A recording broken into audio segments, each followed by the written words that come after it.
Hello, Ladiansians. Yeah.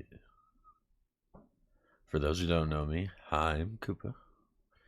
And for those who do know me, I'm sorry I went a little crazy all those years ago.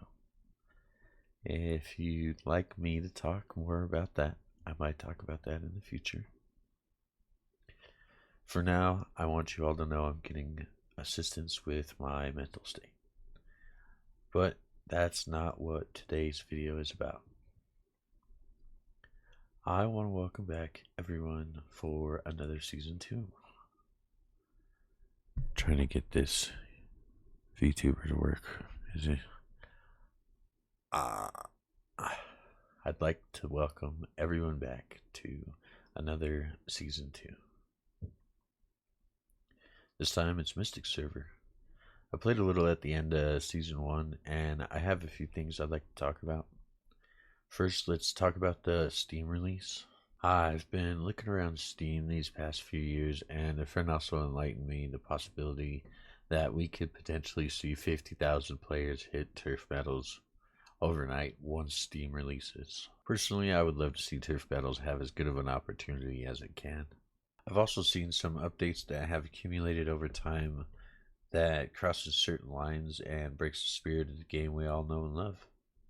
Firstly, I am quite happy to see a lot of the community-based quests have been added to the game. They feel relevant and really give a solo player something to fall back on when their friends log out for the night. You can even get some fair sets of gear to help you get through the PVM you come across all the way into G11s at 160. Now for con. NATO is only for levels 161 to 200. This is so very devastating for the core of the game. We're used to seeing NATOs from levels 120 to 160. There was an occasion where one could have transformation unlocked, but they could only visit Kando and not Tornado. Before I dig too far into that, I want to praise the gear tiering. Lots of us have said for a long time that the biggest flaw in Turf Battles mid to end game was the lack of gears. We used to wear G11s from levels 90 to 300 in the grandfather version of this game. We used to see level 160 as the highest endgame opportunity without actually going to endgame. It was a way to prepare your collective wealth to battle in the PvP zones. Before I hammer too hard on NATO, I'd like to praise some more of the modern game. I do like the token system that's in place for farming islands. I've played with a handful of old mates, and it seems that's mostly a popular quality of life update.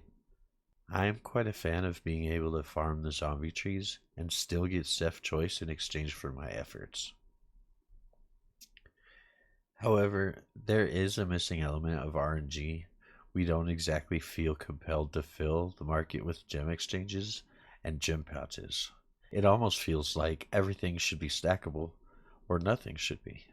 Again, this is quite popular, but I can't help but wonder if it could be tailored better towards our PvP experience to incentivize players to race for gears in the overworld and hit the islands and attempt to steal some upgrade opportunities or outfarm your opponents while they're sleeping. This brings me to actually the main reason why I'm making this video. Well, two reasons. Do you like my VTuber avatar? I spent quite a few hours rigging it, but I still need to work on my skills.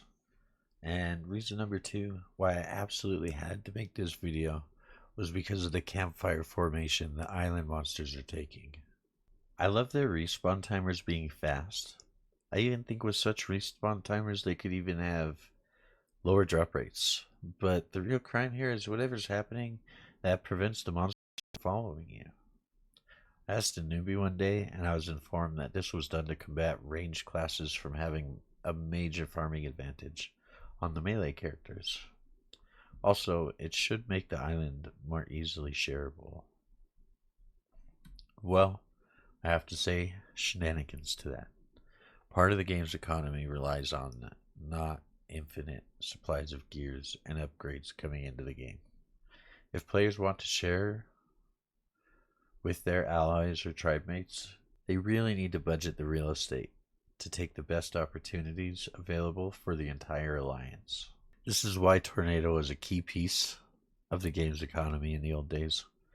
Players could farm Ghost Castle solo and thus give them an entire supply of blue tiers and red honors for the entire game. And that was essentially unlocked in many different ways. Tornado was that opportunity where we didn't have to burn the extra 200 instance runs to lose the level difference opportunity that the Tornado gave us. We almost begged for level 160 to 200 NATO. So I'm not at all suggesting that that gets removed, but I would like to see it have the Catastrophia textures and some different Megalopas, make it look more evil for the Duon players. And that brings up another thing.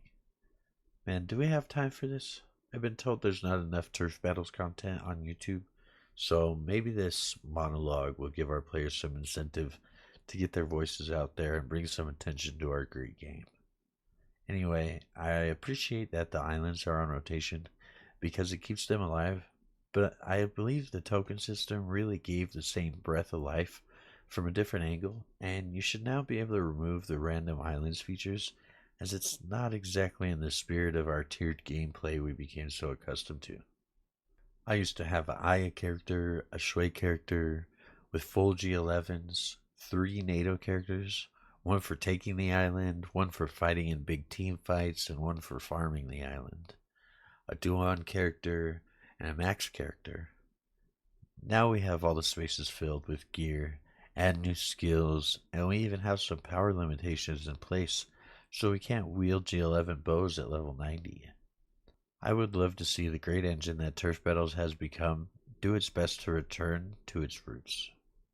Our game masters have proven their experience and mastery over the game's engine. Now, let's see it become Turf Battles once again. Oh, hey. Thanks for hearing me out, and you take care of yourself.